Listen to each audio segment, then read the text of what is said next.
बैठिए भाई।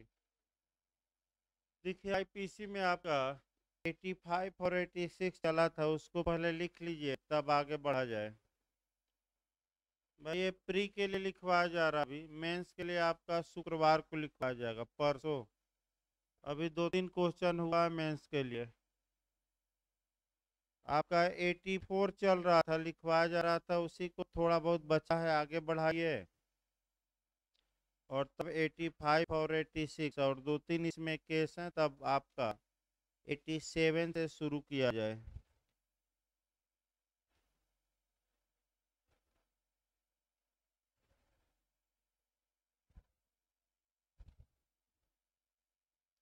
बैठिए।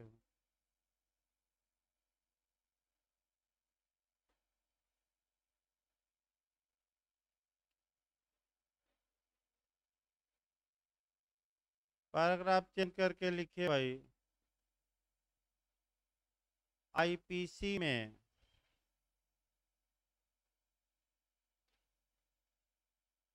आईपीसी में विकृत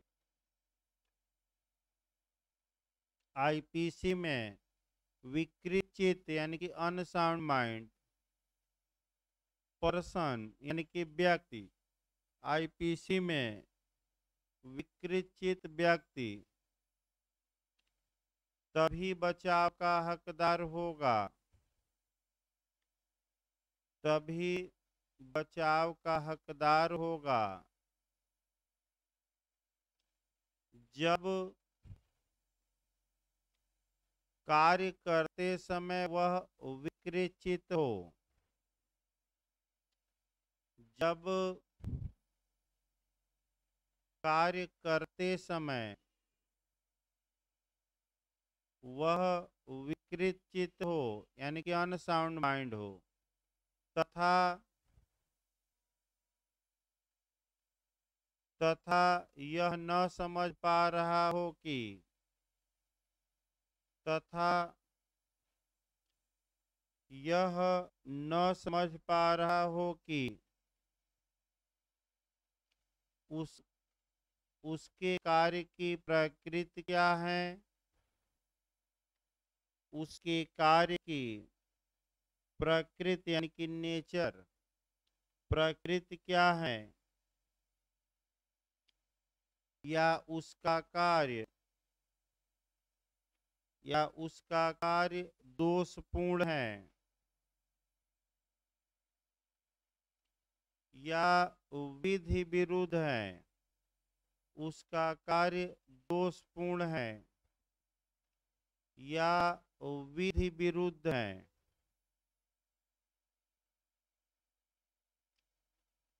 पैराग्राफ चेंज करके लिखिए।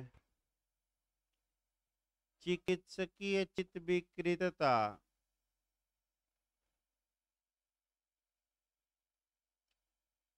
यानी कि मेडिकल में जो होता अनसाउंड माइंड, चिकित्सकीय चित्त विकृतता तथा तथा विधिक चित्त विकृतता में चिकित्सकीय चित्त विकृतता तथा विधिक चित्त विकृतता में अंतर होता है, में अंतर होता है।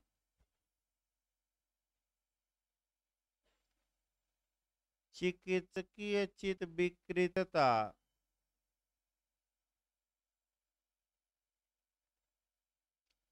चिकित्सकीय चित्त विकृतता तभी बचाव देगी,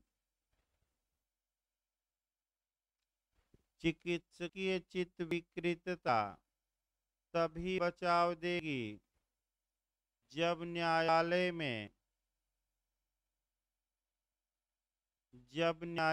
में धारा 84 के आवश्यक तत्वों को यानी कि सेक्शन 84 के एसेंशियल एलिमेंट को यानी कि आवश्यक तत्वों को सिद्ध किया जाए, माने प्रूफ किया जाए, साबित किया जाए, सिद्ध किया जाए। यदि दोनों में टकराव होता है, यदि दोनों में टकराव होता है, तब विधिक चित्त विकृतता प्रिवेल करेगी, यानी कि अभिभावी होगी। यदि दोनों में टकराव होता है तो विधिक चित्त विकृतता प्रिवेल करेगी। इंग्लिश में प्रिवेल कहते हैं, हिंदी में कहते हैं अभिभावी होगी। अभिभावी माने वो माना जाएगा। अगर लिखे आपका पैराग्राफ चेंज कर लिए, लिखिए अब मत हेडिंग डालिए, मत व्यक्ति का कार्य। हेडिंग डालिए तो आगे मत व्यक्ति का कार्य। पोस्ट में आप लिख सकते हैं नशे वाले व्यक्तियों द्वारा किया गया कार्य। न समझ में आया तो लिख सकते हैं नशा किए हुए व्यक्तियों द्वारा किया गया कार्य।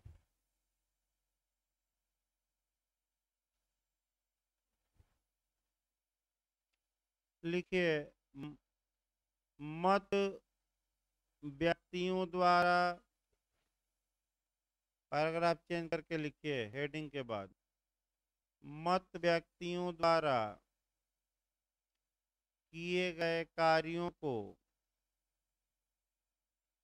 मत व्यक्तियों द्वारा किए गए कार्यों को सेक्शन 85 और 86 में समाहित किया गया है। धारा 85 तथा 86 में समाहित किया गया है। ये दोनों धाराएं, इसी लाइन में अभी लिखिएगा, ये दोनों धाराएं 84 में दिए गए सामान्य नियम का, ये दोनों धाराएं 84 में दिए गए सामान्य नियम का विशिष्ट रूप है, स्पेसिफिक फॉर्म है। ये दोनों धाराएं 84 में दिए गए सामान्य नियम का मतलब जनरल रूल का स्पेसिफिक फॉर्म है, विशिष्ट रूप है। लिखिए 85 के तहत, पैराग्राफ चेंज कर लीजिएगा, 85 के तहत अनैच्छिक मतदाता को,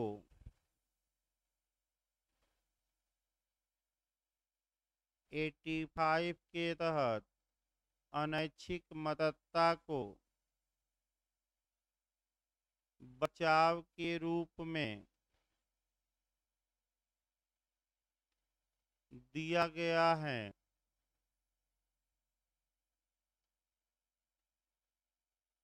तथा यह पूर्ण बचाव होती है, इसी लाइन में लिखना है। तथा यह पूर्ण बचाव होती है, जबकि 86 में, इसी लाइन में भी लिखते रहिए, जबकि 86 में ऐच्छिक मतदाता को ने स्वेच्छा से ऐच्छिक मतदाता को बचाव के रूप में, ऐच्छिक मतदाता को बचाव के रूप में प्रावधानित किया गया है।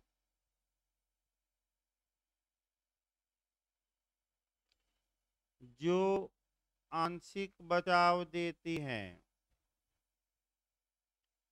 जो आंशिक बचाव देती हैं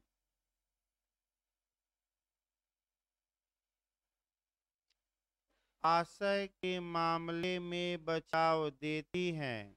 इसी लाइन में भी लिखिएगा, आशय के मामले में बचाव देती हैं, लेकिन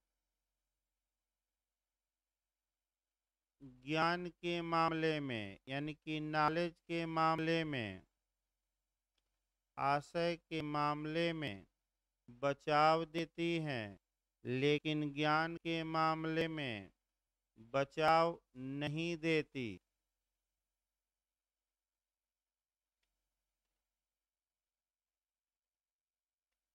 पैराग्राफ चेंज करके लिखिए, सेक्शन 85, पैराग्राफ चेंज करके लिखिएगा, धारा 85, हेडिंग डालिए, ऐसे व्यक्ति का कार्य, ऐसे व्यक्ति का कार्य जो अपनी इच्छा के विरुद्ध, ऐसे व्यक्ति का कार्य जो अपनी इच्छा के विरुद्ध मतता में होने के कारण, नशे में होने के कारण, मतता में होने के कारण निर्णय पर पहुंचने में असमर्थ हैं। फिर एक बार पूरा वाक्य देखिए, ऐसे व्यक्ति का कार्य जो अपनी इच्छा के विरुद्ध मतता में होने के कारण निर्णय पर पहुंचने में असमर्थ हैं। लिखिए पैराग्राफ चेंज करके,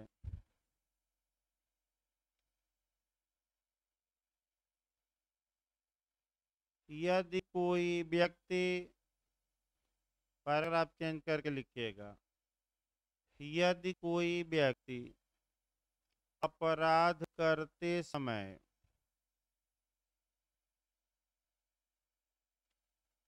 यदि कोई व्यक्ति अपराध करते समय मतता के कारण यानी कि नशे के कारण, मतता के कारण उस कार्य की प्रकृति, वही 84 वाला ही शब्द यूज करना है, उस कार्य की प्रकृति या कार्य दोषपूर्ण है, या कार्य दोषपूर्ण है यानी कि रांगफुल है, या विधि के विरुद्ध है यानी कि अनलॉफुल है, या विधि के विरुद्ध है, जानने में असमर्थ हो, जानने में असमर्थ हो, तथा जिस कारण से वह मत हुआ था, तथा जिस कारण से वह मत हुआ था, वह पदार्थ, वह पदार्थ उसके ज्ञान के बिना, वह पदार्थ उसके ज्ञान के बिना या इच्छा के विरुद्ध दिया गया हो, उसके ज्ञान के बिना या इच्छा के विरुद्ध दिया गया हो, तब ऐसी दशा में वह पूर्ण रूप से बचाव का हकदार होगा।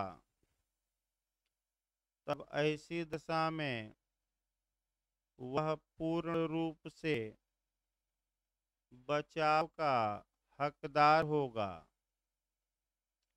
मैंने आपका एब्सोल्यूट, आपका ये बचाव दिया गया है, आंशिक नहीं, लेकिन कब, जो पदार्थ उसने खाया है या पिया है या दिया गया है वह इसकी उसकी इच्छा के विरुद्ध या ज्ञान के क्या दिया गया हो, बिना। अगला लिखिए सेक्शन 86 धारा 86 हेडिंग डाल लीजिए स्वैच्छिक मतदाता। स्वैच्छिक मतदाता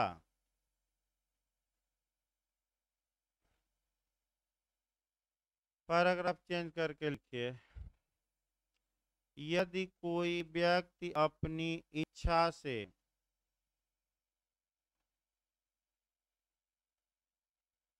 यदि कोई व्यक्ति अपनी इच्छा से कोई ऐसा पदार्थ लिया हो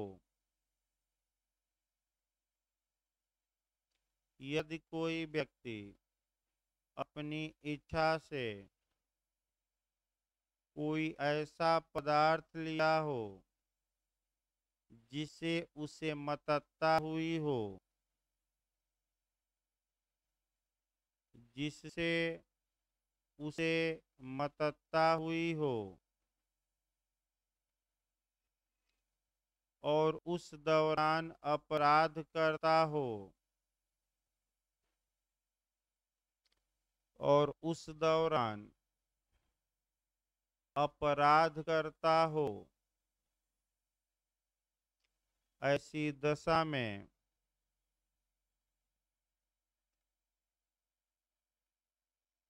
आशय के मामले में उसे बचाव मिलेगा।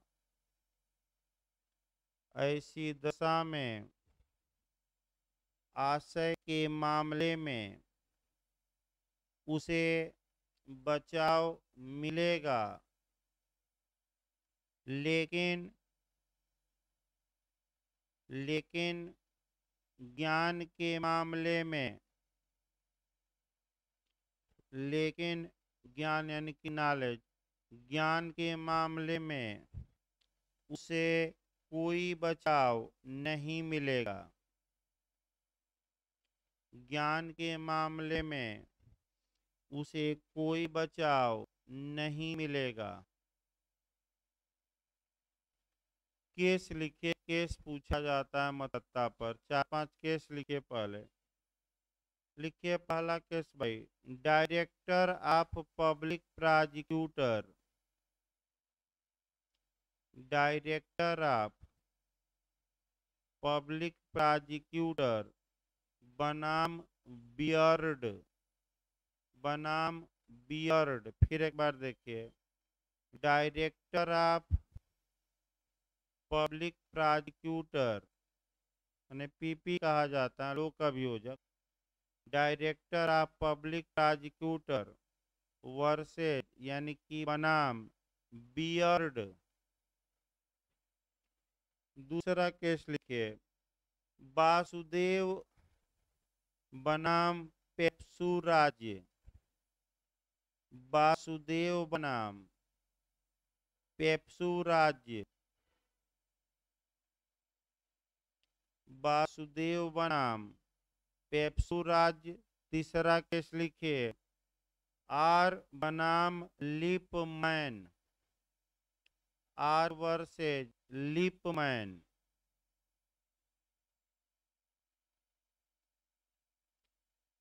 चौथा केस लिखिए एजी फॉर नॉर्दर्न आयरलैंड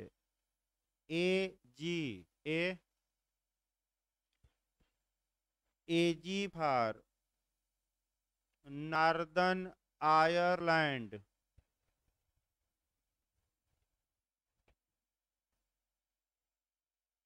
ऐसे लिखना है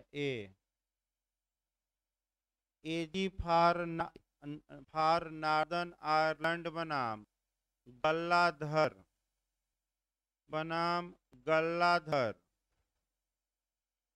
हाँ गल्लाधर भाई लल्ला नहीं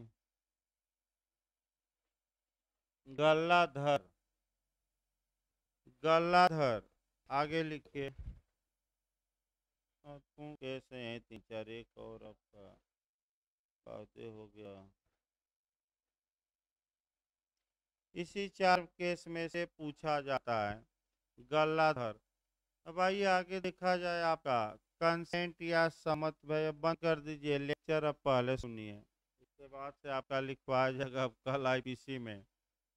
देखिए आपका जो कंसेंट होता है या सम्मति होती है, पहले ये जानिए कि सम्मति होती क्या है और सम्मति के बारे में जो या कंसेंट के बारे में जो आईपीसी में ला है, यहाँ से एक क्वेश्चन बनता है प्री में।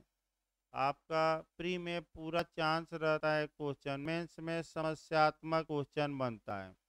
मेंस में भी आपका समस्या दे देगा, डॉक्टर वाली ज़्यादा बनता है, संसूचना वाली भी बना है। तो फिर एक बार देखिए, पहले हम कंसेंट देखते हैं या सम्मत देखते हैं। सम्मत शब्द को आपका आईपीसी में कहीं परिभाषित नहीं किया गया है। सम्मति का मतलब हुआ कि जो व्यक्ति किसी कार्य को करने की रजामंदी देना, यानी कि जो व्यक्ति ये रजामंदी देता है कि उसके प्रति यह कार्य किया जाए और जो नुकसान होगा वह बर्दाश्त करेगा, सहन करेगा। इसका मतलब ये हुआ कि अगर ए ने मान लीजिए बी एक व्यक्ति है और ए को सहमति देता है कि हे ए, तुम हम पर गोली चलाओ, अगर हम मर जाएंगे तो इस नुकसान को सहन करने के लिए, बर्दाश्त करने के लिए हम रजामंद हैं, हम तुम्हें क्या देते हैं, अनुमति। यानी कि सम्मति का मतलब ये हुआ कि किए गए कार्य के परिणाम को स्वीकार करना और नुकसान को बर्दाश्त करना। यानी कि ए अब भी चूंकि ए को रजामंदी दे दिया है, कंसेंट दे दिया है, तो ए जो भी बी के प्रति वह कार्य करेगा जिसके लिए बी ने सम्मति दी है, तो ए ने कोई अपराध नहीं किया, क्योंकि बी की सम्मत से ए ने कार्य किया। और वारंटी नॉन फिट इंजुरिया, यानी कि जो सम्मति देता है उसे कोई नुकसान नहीं होता। पिछली बार आपका क्वेश्चन जो प्री में आया था, ये क्वेश्चन जे में पिछली बार आ चुका है कि वारंटी नॉन फिट इंजुरिया का सिद्धांत आईपीसी के किस सेक्शन में समाहित है, तो 87। लेकिन आप पहले सम्मत के बारे में डिटेल में थोड़ा बहुत जानिए। आपका अन्य कानूनों में, बात न करिए भाई, कहाँ से आवाज आ रही, अन्य कानूनों में आपका कंसेंट के बारे में जानिए कि क्या नियम है। तो लास्ट में आपका आईपीसी देखा जाएगा। आईपीसी में फिर एक बार याद रखिए, लास्ट जो आपका बताया जाएगा कि अगर हत्या यानी कि मृत्यु और ग्रेवियस हर्ट यानी कि घोर उपहत्या के मामले में सम्मति कोई बचाव नहीं देती। यानी कि इस उदाहरण में अगर बी कहता है कि हे ए, तुम हमें जान से मार दो और हम रजामंद हैं, और ए बी को जान से मार देता है, तो कानून ए को बचाव नहीं देगा। यानी कि सम्मत से आप किसी की जान नहीं ले सकते। अगर भी कहता है कि हे ए, तुम मेरा पैर हाथ तोड़ दो, मैं इस नुकसान को बर्दाश्त करूंगा, तो जो ग्रीवियस हर्ट है, घोर उपहत्या है, गंभीर चोट है, उसमें भी सम्मत बचाव नहीं देती। तो दो ऐसे मामले हैं जहां की सम्मति आईपीसी में बचाव नहीं देगी। सम्मत से ही कार्य करिए लेकिन कोई बचाव नहीं है। तो इसको थोड़ा इतिहास से हम चलते हैं, और तब आपका 87 से लेकर और इधर 92 तक की जो धाराएं हैं आईपीसी में, ये सम्मत से रिलेटेड हैं। यानी कि 87, 88, 89, 90 और 91 और 92, इतनी धाराएं रजामंदी से रिलेटेड हैं। तो पहले इन धाराओं को न पढ़कर पहले आपका जो पढ़ा जाता है वह आपका कॉन्सेप्ट बनाया जाता है। अन्य कानूनों में सम्मत के बारे में क्या नियम है, तो सबसे पहले हम चलते हैं आपका कह सकते हैं कि कॉन्स्टिट्यूशन में। जहाँ तक कॉन्स्टिट्यूशन की बात है, आपका कॉन्स्टिट्यूशन की जहाँ तक बात है, कॉन्स्टिट्यूशन में सबसे पहले चलते हैं और कॉन्स्टिट्यूशन में हमें देखना है दो एंगल से। एक फंडामेंटल राइट यानी कि मौलिक या मूल अधिकार, और दूसरा आपका यूथेनेसिया यानी कि पैथिव यूथेनेसिया या इच्छा मृत्यु को लेकर चलना है। देखिए, आपका सुप्रीम कोर्ट कई बार यह कह चुका है कि एग्रीमेंट द्वारा अगर कोई व्यक्ति रजामंदी देता है, सम्मति देता है, तो ऐसी दशा में कह सकते हैं कि सम्मति से किसी के फंडामेंटल राइट को छीना नहीं जा सकता। इसका मतलब कि मान लीजिए कि कोई व्यक्ति एपीओ बन गया और सरकार से करार किया, और सरकार ने ये दबाव देकर करार करा लिया कि अगर तुम्हें मैं बर्खास्त करूंगा नौकरी से, तो तुम अपने मूल अधिकार की मांग के लिए न तो सुप्रीम कोर्ट का दरवाजा खटखटाओगे और न ही हाई कोर्ट का। जो एपीओ बना है बेचारा, वह रजामंद है। तो क्या ऐसी दशा में अब समस्या ये आई कि क्या सम्मत से या कंसेंट से मूल अधिकारों का त्याग किया जा सकता है कि नहीं? नहीं किया जा सकता। यानी कि अगर आप राज्य समझौता करे कि आप मूल अधिकार छोड़ दीजिए और आप रजामंद भी हो गए, तब भी मूल अधिकारों का वैभियर नहीं होगा, अभित्यजन नहीं होगा, मूल अधिकारों को त्यागा नहीं जा सकता। अब इंटरव्यू में बनता है कि क्यों नहीं त्यागा जा सकता। अमेरिका में तो कोई व्यक्ति स्वेच्छा से अपना मूल अधिकार त्याग सकता है, तो भारत में क्यों नहीं? तो आपको बताना पड़ेगा कि जो फंडामेंटल राइट दिए गए हैं, ये व्यक्तिगत हित या पर्सनल इंटरेस्ट के लिए नहीं, बल्कि पब्लिक इंटरेस्ट के लिए यानी कि लोक हित के लिए दिए गए हैं। एक आदमी के हित के लिए नहीं, समाज की भलाई के लिए। अतः भारत में अशिक्षा है, मूल अधिकार को कम लोग जानते हैं, गरीब लोग ज़्यादा हैं, निर्धन लोग ज़्यादा हैं। अगर ये अनुमति दे दी गई तो रोज सरकार उनसे क्या करेगी? समझौता कर लेगी और कहेगी कि आप अपना मूल अधिकार या फंडामेंटल राइट को क्या करिए? वैभियर करिए, छोड़ दीजिए। यानी कि इसका मतलब इतना बताने का एक लाइन कंसेंट में आया कि सम्मति से मूल अधिकारों का वैभियर या त्याग नहीं किया जा सकता। लेकिन इसी में आपका लीगल राइट आई है। जो विधिक अधिकार है या जो लीगल राइट है, वह कंसेंट से छोड़ा जा सकता है, सम्मत से छोड़ा जा सकता है। यानी कि विधिक अधिकार का आप त्याग कर सकते हैं। जैसे कि एक पत्नी है और अपने पति के खिलाफ मेंटेनेंस के अपने दावे को छोड़ देती हैं कि हम आपके खिलाफ मुकदमा नहीं करेंगे, तो छोड़ सकती हैं, क्योंकि वह फंडामेंटल राइट न होकर कैसा राइट है? लीगल। यानी कि जो स्टेचुटरी राइट है उसको आप कंसेंट से छोड़ सकते हैं, लेकिन फंडामेंटल राइट को नहीं। ये कॉन्सेप्ट बनाए रखिएगा। आगे देखा जाए भाई दूसरा नियम। जहाँ तक कंसेंट की बात है, अब दूसरा आपका जो कंसेंट देखना है, वह आपका 21 आर्टिकल में देखना है।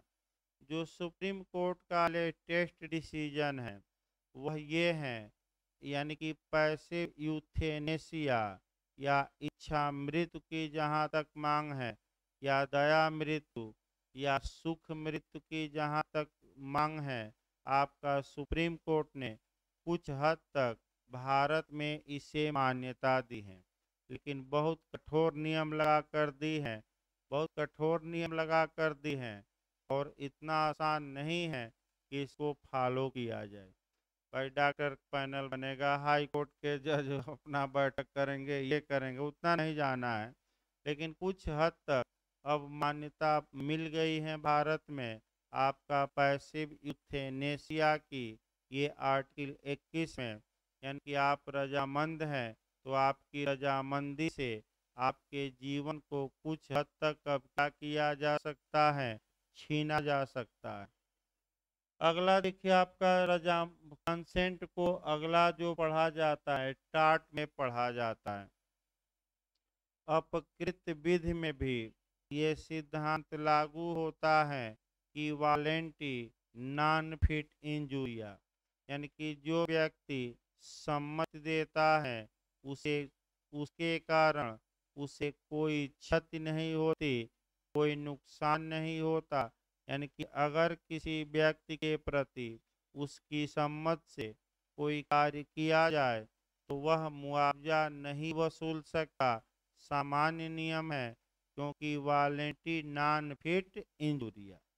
यानी कि अब आपका पूछा जाता है कि जहां तक अपकृत का मामला है, टाट का मामला है, बिहार में भी ऐसा क्वेश्चन आ चुका है और फिर आपका पूछा जा सकता है कि आपका वालेंटी नॉन फिट इंजुरिया, यानी कि इसका मतलब ये हुआ कि जो सम्मति देता है उसे क्षति नहीं होता, यानी कि वह किसी अपकृत के लिए मुकदमा करके और क्या नहीं वसूल सकता, मुआवजा। लेकिन लेकिन भी लगाना है।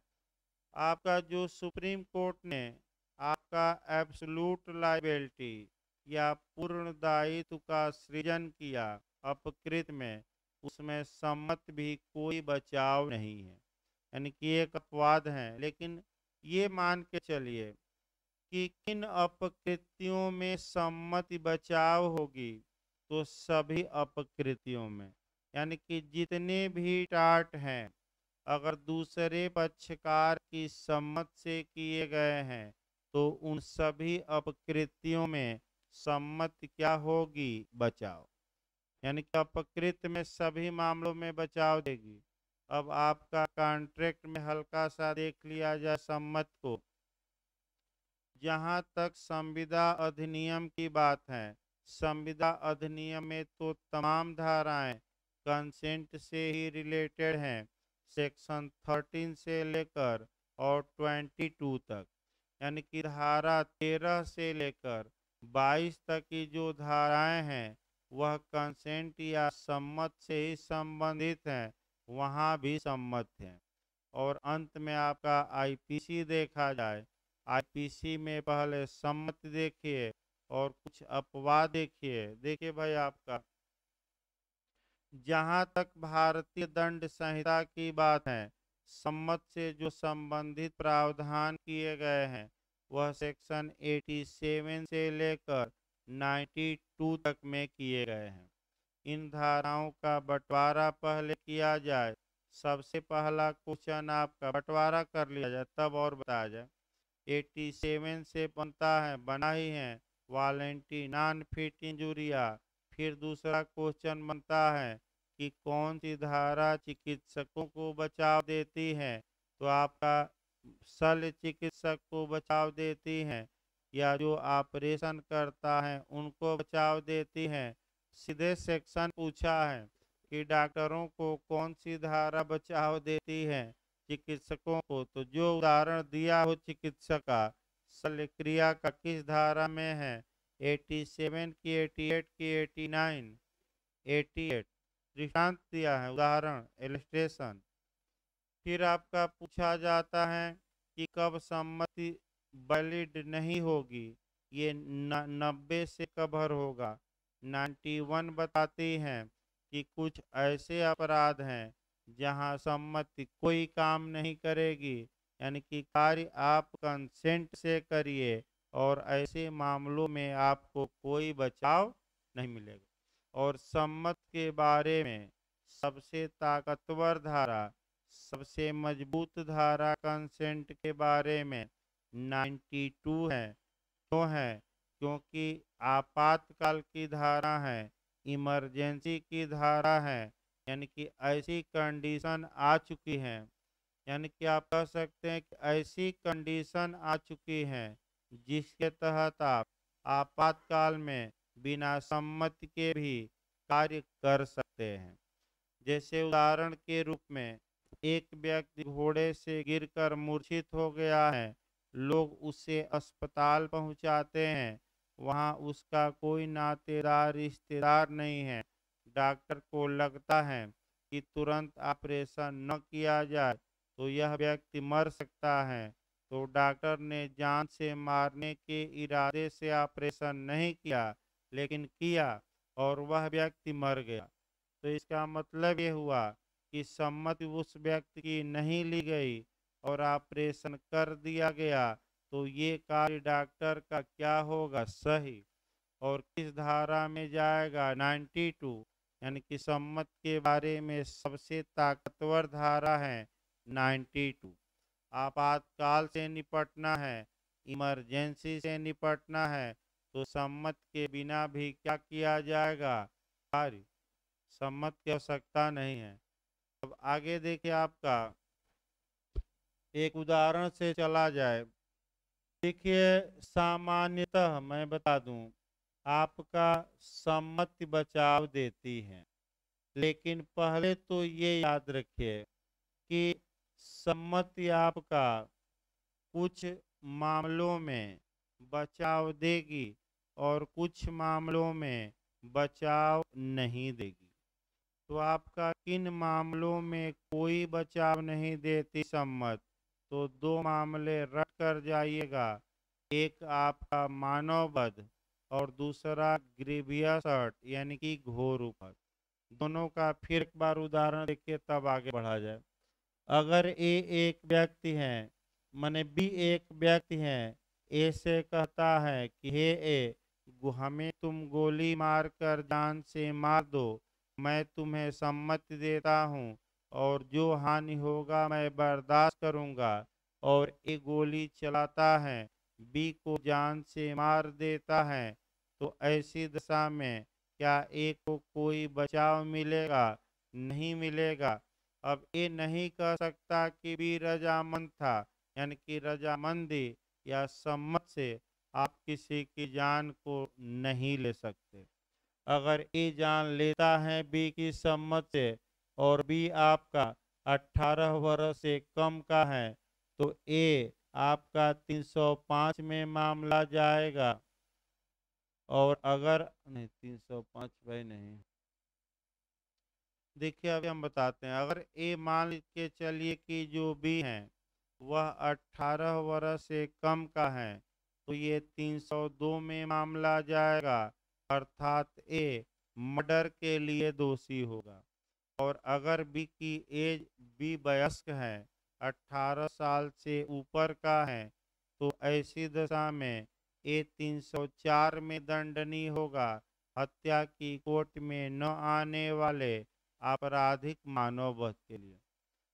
अब अगला ये देखा जाए। अगर बी, इसी उदाहरण में अगर बी कहे कि हे ए, तुम मेरे पैर को कह सकते हैं कि तोड़ दो ताकि मैं भीख मांग सकूं, हाथ को तोड़ दो ताकि भीख मांग सकूं, आपका मने कह सकते हैं कि या हाथ को काट दो और ताकि मैं भीख मांग सकूं अपना हाथ दिखाकर, तो ऐसे मामलों में जहां की ग्रीवियस हर्ट किया गया है, ऐसे मामलों में सम्मति कोई बचाव नहीं देगी और ये दंड का क्या होगा, भाग।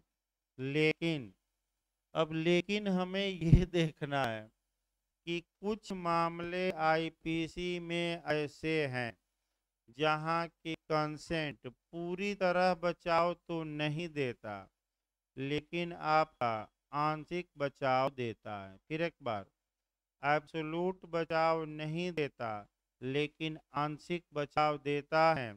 और वहीं आपका क्वेश्चन बार बार पूछा जाता है। पहला पूछा जाता है मानववध या होमोसाइड के मामले में। आइए पहला भाई नियम देखिए।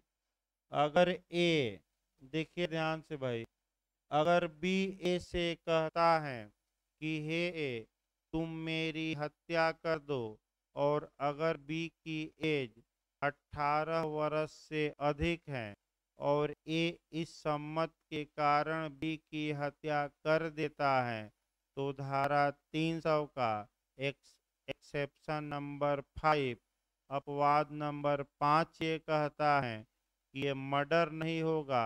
मर्डर से हल्का सा कहाँ आ जाएगा, नीचे, यानी कि जो बताया जाएगा आगे, जो मर्डर से हल्का सा नीचे आता है उसे हत्या की कोर्ट में न आने वाला आपराधिक मानववध कहा जाता है। तो बताइए, सम्मति पूर्ण बचाव हुई कि आंशिक? तो हत्या से हल्का सा अपराध को क्या कर दी, कम कर दी। और किसमें अपराध आ गया, यानी कि जो ए 302 के तहत आईपीसी में दंडनीय होता मर्डर के लिए, अब वो बी की सम्मत दिया है, बी की एज भी ध्यान में रखनी है आपका। तो अब किस धारा में दंड का भागी होगा, ए 304, यानी कि अपराध का जो कैटेगरी है वह थोड़ा बहुत क्या हो गया, कम हो गया। अगला देखिए, दूसरा उदाहरण आपका गर्भपात का देखना है। 312 से लेकर और आईपीसी 318 तक में, मैंने 312 से लेकर आपका 318 तक में आपका गर्भपात के बारे में प्रावधानित है। बच्चों को आरक्षित या बिन छोड़ देना, यानी कि लावारिस छोड़ देना इत्यादि के बारे में। तो समस्या यहाँ ये बनता है, फिर एक बार, अगर स्त्री की सम्मति से स्त्री का गर्भपात किया जाता है तो दंड की मात्रा थोड़ा कम है, और अगर स्त्री की सम्मति के बिना गर्भपात किया जाता है तो दंड की मात्रा क्या है, ज्यादा। यानी कि इसका मतलब ये हुआ कि यहाँ गर्भपात के मामले में भी सम्मति पूर्ण बचाव नहीं है, बल्कि कैसा बचाव है, आंशिक। दंड अगर सम्मति माने अगर स्त्री ने कंसेंट दिया है कि हमारा गर्भपात किया जाए और डॉक्टर कर देता है तो दंड की मात्रा थोड़ा क्या होगी, कम। और स्त्री रजामंद नहीं थी और डॉक्टर गर्भपात करता है तो दंड की मात्रा क्या हो जाएगी, ज्यादा। इसका मतलब हम बताने का ये हुआ कि कुछ अपराध जरूर ऐसे हैं जहाँ की सम्मति आपका मने बचाव देती है, लेकिन एब्सोल्यूट नहीं। कैसा बचाव, आंशिक। और देखिए आपका, जैसे अपहरण में, अगर जिस व्यक्ति का अपहरण या एब्डक्शन किया गया है वह व्यक्ति यह दिखा दिया जाए कि साथ जाने के लिए ये तो इन्होंने ही कंसेंट दी थी, मैं जबरदस्ती न ले गया था, तो कोई अपराध ही नहीं हुआ और व्यक्ति बचाव का क्या होगा, हकदार। जहाँ तक दुराचार या रेप के मामले हैं, रेप के मामले में भी ये नियम लागू होता है, लेकिन एज थोड़ा सतर्क रहिएगा। एज पर पूछा जाता है, अगर स्त्री की एज 18 वर्ष से कम है तो चाहे उसकी सम्मति लेकर कार्य किया जाए या बिना सम्मत के किया जाए, कोई फर्क नहीं पड़ता और दुराचार का अपराध माना जाएगा, स्पष्ट याद रखें। लेकिन अगर स्त्री की एज 18 या उससे अधिक है और उसने कंसेंट इस कार्य के लिए दे रखी है तो कोई अपराध नहीं हुआ, यानी कि दुराचार के अपराध से अभियुक्त बच सकता है ये दिखाए कि स्त्री की एज 18 वर्ष या उससे ऊपर थी, इस कार्य के लिए स्त्री रजामंद या कंसेंट थी, तब अभियुक्त बचाव का हकदार होगा, अन्यथा नहीं आपका। लेकिन जो बाबा का मामला था इसी में फंसा था।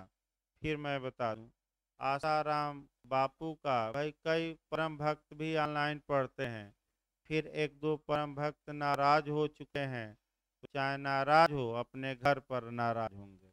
उदाहरण देने से कोई रोक नहीं सकता, आप नाराज होइए, क्लास छोड़कर चले जाइए, कोई फर्क नहीं पड़ता।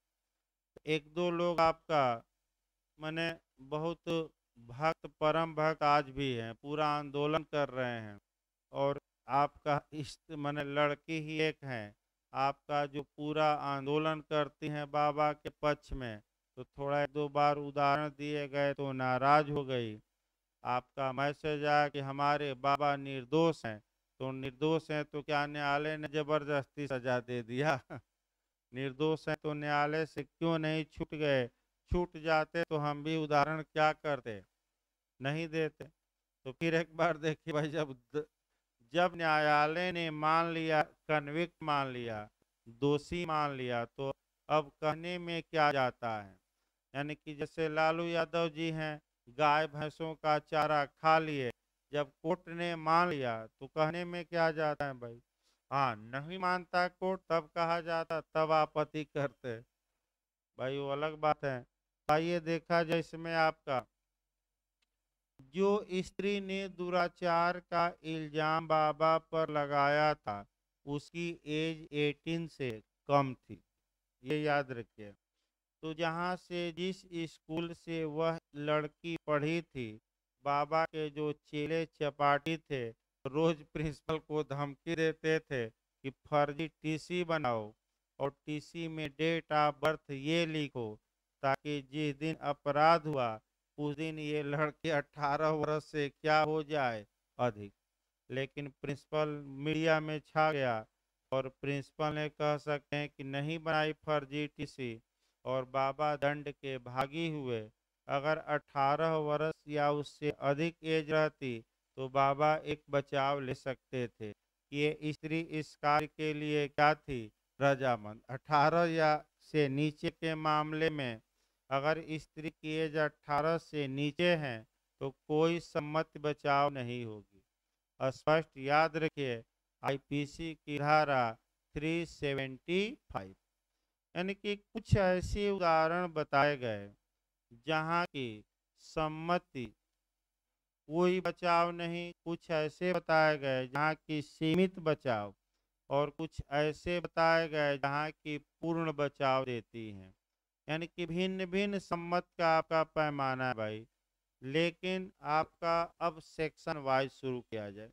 87 निकाल लीजिए और इसका बेयर एक्ट देखा जाए, और तब आपका इसमें आपका और चीज़ें बताई जाए। अब सेक्शन वाइज शुरू किया जाए, उसी में और चीज़ें जो रहेंगी बताया जाएगा, क्योंकि भाई पंचौरा बहुत हुआ, तो अब सेक्शन पर आ जाइए डायरेक्ट।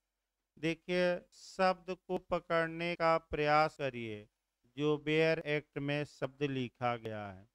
पहला आपका कर्तव्य है कि शब्द को, एक एक शब्द को पकड़िए, शब्द कहना क्या चाहता है, क्योंकि जब भी तर्क वितर्क कोर्ट में आप करेंगे, इन्हीं शब्दों में अपने अभियुक्त को बचाव का क्या दिलवाएं, बचाव दिलवाएंगे। देखिए शब्द भाई, सम्मत से किया गया कार्य जिसे मृत्यु या घोर उपहत कारित करने का न तो आशय था, न ही संभावना का ज्ञान था। यानी कि पहला नियम ये आया कि जो भी कार्य किया गया है वह सम्मत या कंसेंट से किया गया है। जो व्यक्ति कार्य कर रहा था, न तो उसका आशय था, आशय या ज्ञान था कि नहीं, तो न तो आशय था आपका मृत्यु या घोर उपहत कारित करने का, और न ही क्या था, नॉलेज। यानी कि आशय और नॉलेज का अभाव था। यानी कि मृत्यु या घोर उपहत, ग्रेवियस हर्ट कहा जाता है, गंभीर चोट। मृत्यु या घोर उपहत का न तो इरादा था और न ही आपका संभावना का ज्ञान था कि हमारे कार्य से ये मर जाएंगे या इनको गंभीर क्या आ जाएगी, चोट। आगे देखे सब, कोई बात जो मृत्यु या घोर उपद कारित करने के इरादे से न की गई हो, और जिसके बारे में कर्ता को यह ज्ञान न हो, मैंने जो आप कार्य कर रहा है कि उससे मृत्यु या घोर उपहत पारित होना संभाव्य है। किसी ऐसी अपहान के कारण अपराध नहीं है जो उस बात से 18 वर्ष से अधिक आयु के व्यक्ति को, यानी कि जिस जो व्यक्ति कार्य के लिए सम्मति दिया है, ये भी पॉइंट पकड़ना है, उसकी एज 18 से क्या होनी चाहिए, ऊपर पॉइंट पकड़िए। यानी कि अभी हम उदाहरण बताएंगे। जो व्यक्ति आपका सम्मति दिया है कि हमारे प्रति आप ये कार्य करिए, एज काफी महत्वपूर्ण इसमें है, उसकी एज कितना से अधिक होनी चाहिए, 18 से ऊपर हो। 18 वर्ष, देखिए आपका फिर 18 वर्ष से अधिक आयु के व्यक्ति को जिसे वह अपहान सहन करने की चाहे अभिव्यक्ति या विवक्षित सम्मति हो, यानी कि जो अपहान सहने की सम्मति दी गई है वह किस एज के व्यक्ति द्वारा दी गई है, 18 से ऊपर। और सम्मति कैसे दी गई है, या तो एक्सप्रेस, एक्सप्रेस को अभिव्यक्त कहा जाता है, या सम्मति दी गई है इम्प्लाइड मतलब क्या, विवचित। तभी हम बताएंगे आगे, आगे पहले तोड़ लिया जाए। और आपका कह सकते हैं कि आपका माने सम्मति दी गई है, या तो अभिव्यक्त दी गई है या विवक्षित दी गई है। तो ऐसी दशा में आपका कह सकते हैं कि क्या अब कार्य करने वाले ने कोई अपराध किया कि नहीं किया, तो आपका जवाब रहेगा कि कोई अपराध नहीं किया। फिर एक बार देखिए उदाहरण, तब इसको बैक होते हैं। यानी कि 87 ये बताती हैं कि वालेंटी नॉन फिट इंजुरिया। तो दो तीन उदाहरण पहले देखिए।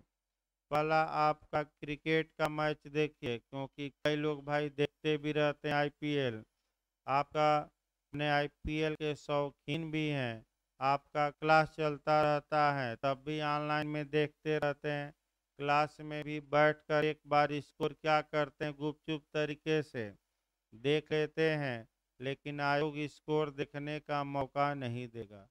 आप स्कोर भले देख लीजिए यहाँ, लेकिन आयोग जब एक बार परीक्षा हो जाएगी तो उसके बाद आयोग स्कोर देखने का बिल्कुल मौका नहीं देगा।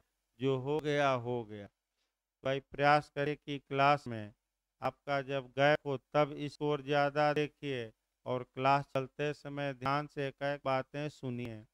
एक बात मिस कर गए, वहीं आ गई और कहीं छूट गया, एक नंबर से रुक गया, तब देख कितना मने दुख होता है लोगों को कि काश मैं भी पढ़ा होता ये बात। तो फिर एक बार देखिए, दो उदाहरण लास्ट में देखा जाए इसको, और कल मैंने अभी तो भूमिका में ही समय लग गया, नहीं तो आगे बताया जाता, लेकिन तोड़ा जाएगा अच्छे से इसको कल बेयर एक्ट को। लेकिन दो उदाहरण दिमाग में बैठाए रहिए जहाँ की ये सेक्शन अप्लाई होगा। एक क्रिकेट का मैच और दूसरा आपका कुश्ती। कुश्ती जानते हैं ना, पहलवानी। देख ही रहे हैं, पहलवानी में भी वही ताम झाम है भारत में, यानी कि आपका हरियाणा से पहलवान उत्पन्न हो रहे हैं, पश्चिमी उत्तर प्रदेश से, और पहलवानी करते करते आपका बाउंसर बन जा रहे हैं। यानी कि बाउंसर में 20-25 हजार मिल जा रहा है, पहलवानी क्या करेंगे। और पहलवानी किए, मेडल पाए, उसके बाद संपत्तियों पर कब्जे के लिए अभियान चलाते हैं, यानी कि सबसे बड़े माफिया बन गए हैं। और सबसे अच्छा उदाहरण सुशील कुमार का है, देखिए सबसे अच्छा उदाहरण है। उसके बाद पूरा सर्वे हुआ और ये देखा गया कि ये ज़्यादा बदमाशी करते हैं या बाउंसर बन जाते हैं या बॉडी गार्ड बन जाते हैं, क्योंकि शरीर आपका जिम और इत्यादि करके बॉडी बना लेते हैं और बाउंसर का काम करते हैं। तो जैसे कि शेरा बाउंसर है, तमाम बाउंसर हैं, उसमें हमें नहीं जाना है आगे। दूसरी बात, अगर दो लोग कुश्ती के लिए आ गए मैदान में, दोनों की एज कितना से अधिक है, 18 से ऊपर है, एक व्यक्ति कुश्ती में लड़ा, दूसरे को पटका और दूसरे का सिर जाकर आपका मने जमीन से टकराया और दूसरा मर गया। तो 87 कहती हैं कि जो व्यक्ति कार्य किया है, मन जो व्यक्ति सम्मति दोनों दिए थे, अब ये जो सम्मति दी गई है कि जो भी नुकसान होगा कुश्ती के नियमों के अनुसार हमें, वो मैं बर्दाश्त करूंगा। तो ये एज याद रखिए कितने से अधिक होनी चाहिए कुश्ती लड़ने वालों की, 18। जो व्यक्ति पटका है उसका न तो इरादा है कि पटक कर जान से मार दें, और न ही ये ज्ञान है कि हम पटक देंगे तो ये क्या होगा, मर जाएगा। न तो घोर उपद का इरादा है, न ही मृत्यु का। फिर भी खेल में आपका सिर टकराया, व्यक्ति मर गया, तो क्या पहलवान ने कोई अपराध किया कि नहीं? नहीं किया। आपका खली का देख सकते हैं, आपका एक विदेश से आया और खली को इतना मारा था कि 35 टाँके लगे थे खली को, 35 जगह। फिर खली उठे, फिर हराए, तो क्या खली मुकदमा कर दिए? नहीं, क्योंकि ये नियम है कि अगर बॉक्सिंग के नियमों के अनुसार आपको क्षति होती है तो आप उसे बर्दाश्त करने की क्या दिए हैं? सम्मत। तो न रिंग में उतरिए। अब क्रिकेट के मैदान में आ जाइए। भाई क्रिकेट के मैदान में जो खिलाड़ी क्रिकेट खेलने गया है वह सम्मति देता है कि अगर क्रिकेट के नियमों के अनुसार हमें क्षति होती है तो हम क्या करेंगे? बर्दाश्त करेंगे। तो मान लीजिए कि बॉलर ने बॉलिंग की, बैट्समैन खड़ा था और जाकर बॉल उसके छाती पर लग गया, सिर में लग गया और बैट्समैन स्वाहा हो गया, यानी कि ऊपर पहुंच गया। तो क्या बॉलर ने कोई अपराध किया कि नहीं किया? तो बॉलर ने कोई अपराध नहीं किया, लेकिन सतर्क रहना है। जो खेल हुआ है वह नियमों के क्या होना चाहिए? अनुसार। अब ये नहीं कि दौड़ा दौड़ा कर बैट से ही मारने लगे, अब ये नहीं कि बाल चला चला कर मारने लगे। अरे भाई आप बॉलिंग करिए और बॉलिंग में बाउंसर हो गया। तो कई खिलाड़ी ऐसे हैं जो बाल लगने से मर गए, फील्डिंग करते समय मर गए, ऑस्ट्रेलिया का भी मर गया, भारत के भी कई खिलाड़ी मर गए, रमन रमन लांबा सहित कई खिलाड़ी। तो ये जो मामले हैं जो खेल से संबंधित, वो किस सेक्शन से गवर्न होंगे? 87। अब क्या है, एक खिलाड़ी अभिव्यक्ति या विवक्षित सहमति, इसको कल बताया भाई, समय भी हो गया, सीआरपीसी भी समाप्त करना है क्योंकि कई दिन से आगे बढ़ नहीं पा रही हैं। तो रेस्ट 15 मिनट का ले लीजिए, तब आपका सीआरपीसी चलेगी भाई। सीआरपीसी में भी कल एक गलती हो गई थी मेंटेनेंस की रकम में, उसको आज सुधरवा देते हैं। कल 5,000 बताया गया है, लेकिन फिर बाद में संशोधन करके यूपी में अनलिमिटेड है। तो अभी 15 मिनट बाद सीआरपीसी चलेगी।